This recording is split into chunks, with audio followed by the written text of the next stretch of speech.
You have to keep watching me like that? It's my job to watch you, Mrs. Espronceda. I'm paid to watch you. Like a guard in a museum. That couple, they're doing things in public my wife and I would do only in the bedroom, and even then in the dark. Mr. Tiesco, this isn't South America. It's a different culture. Culture? It's an outrage. Dr. Korn has told me that your condition is very delicate and that I should watch you all the time. Dorothea, I forgot my crumbs for the birds. Would you get me some crumbs? Mrs. Espronceda. If I start dying, I will call you, and you can come and watch and report to Dr. Korn. Look there. There's some black boys sitting on my bench. Anyone can use the park, Mr. Tiesco. That's my bench. I always sit on that bench. Go chase them off. Don't tell them to give me back my bench. Tell them they spend their time better looking for a job and some decent clothes. I have class in 15 minutes, Mr. Tiesco. You want to leave, huh? I do. Yes. Leave. Leave! Will I still get... Yes, I will pay you for the full hour if it'll only get you to leave. $5 an hour, you could be a more obliging companion. Look, Mr. Tiesco, you asked me to work with you... Go! Get me some breadcrumbs and yourself a magazine. Don't exert yourself.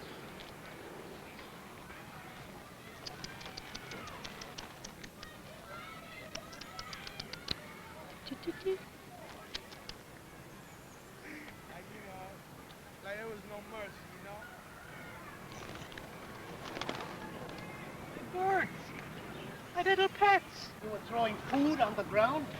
I was feeding my little friends. Dirty and disgusting birds. Look at this. Look what they've done to my shoe.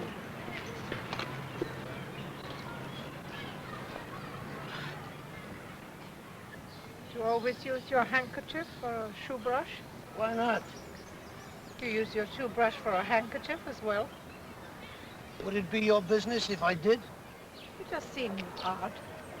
Less odd, perhaps, than throwing food on the ground for dirty birds to eat.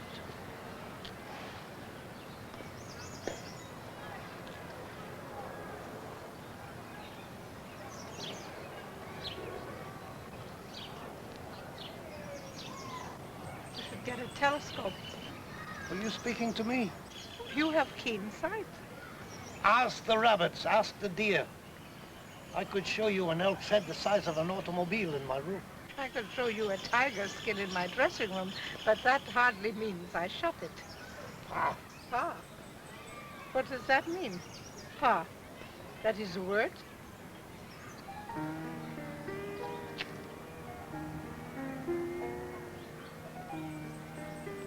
It's a lovely day, isn't it?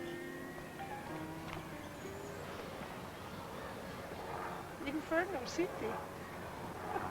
A scholarly work, I presume. It's very difficult to get good books in Spanish here.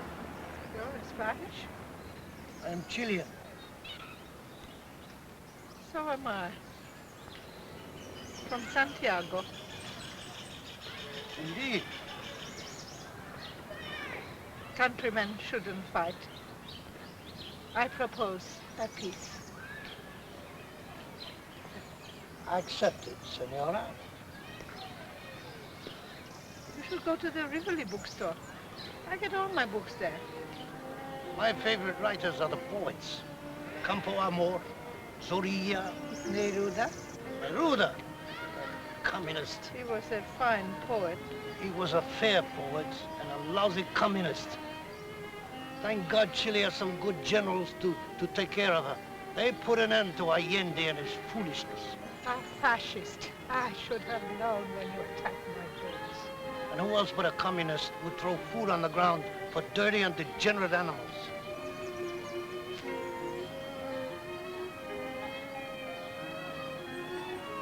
You said you lived in Santiago? For a while. So did I. Just outside the city, actually. I used to go into town quite often to visit. Perhaps you remember her. Laura Llorente? Laura Llorente. The governor's daughter? Yes? She was my neighbor. What? They used to call her the Silver Maiden. Indeed they did. Skin like a lily, jet black hair, black eyes like ebony. A bit headstrong perhaps, a bit stubborn like a mule sometimes. Maybe she was merely firm in her opinions. Ah, You visited her? yes. No, that is my cousin, Gonzalo Tiesco. He fell in love with Laura. She broke his heart. That's not the truth. It was he. Senora? I mean, that is, their affair was the talk of the city. That was not the version I heard. Signor Tiesco turned away from her love. Well, that is my cousin. Yes, this cousin of yours. He was a brave man. He was a courageous lover. He was a prince among men. Her parents thought he was a scoundrel and a good for nothing. That is a grave insult, senor. I mean, that is an insult to the memory of my cousin. My cousin fought a duel over his Laura with a shooter, with pistols. And my cousin, he killed this other man, and he had to flee to Brazil. He wrote Laura many letters, some in verse. It was a year before a letter arrived. By that time, everyone in Santiago knew Signor Tiesco had moved into a Rio apartment with a dancer. She was a ballerina.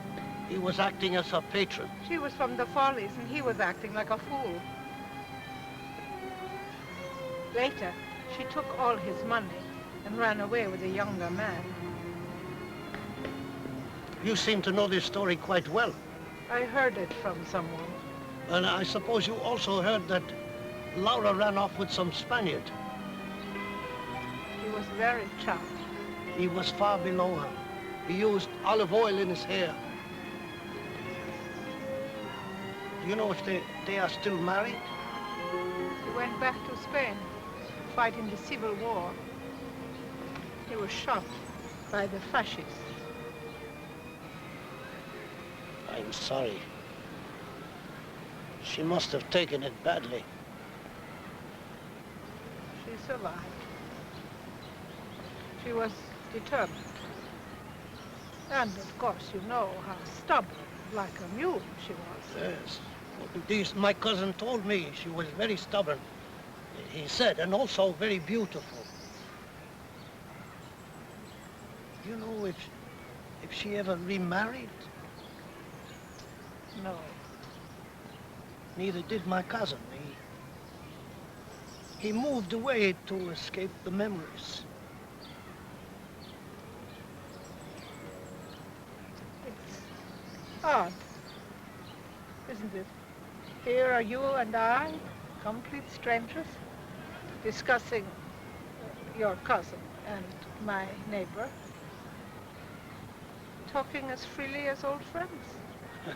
After our initial disagreement. Disagreement? You attacked my birds. Perhaps I was a bit unreasonable. Perhaps. Will you be coming to the park again tomorrow morning? Well, I'm a very busy man. I have many friends. But if it's another lovely day and I can be sure of such pleasant company. Laura must have found it easy to love your cousin, if he was as charming as you. He was more charming. Besides, I'm an irritable old man. I find it hard to think of you as an old man. Thank you, Senora. Will I see you tomorrow? If it is another lovely day, I shall bring the breadcrumbs. I shall bring a copy of Neruda's poem. That would be a charming gift. Until tomorrow, Senora. Senor. We looked at each other in the same way then. Gonzalo Tiesco.